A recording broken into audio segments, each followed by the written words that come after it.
నీ వల్ల ఏమవుతుందిరా, మన బాడీ ఉన్నాడు, ఎంత స్ట్రెంత్గా ఉండదని టెస్ట్ చేస్తాడు వాడు. ఇక్కడ చూడు, నేను ఒక్క హ్యాండ్తోనే చేస్తాను.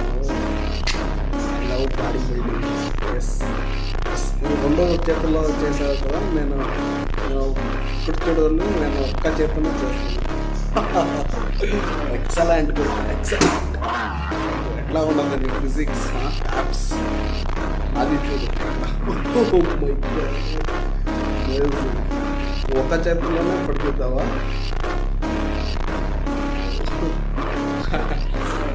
వెయిట్, నువ్వు రెండు చేతుల్లో యూజ్ చెయ్యి, నేను ఒక్క చేతుల్లోనే యూజ్ చేస్తాను. అది ఇస్ ద బ్రాండ్. అందరికీ చూడండి, అందరూ పోయండి జిమ్కి పోండి, మీ హెల్త్ని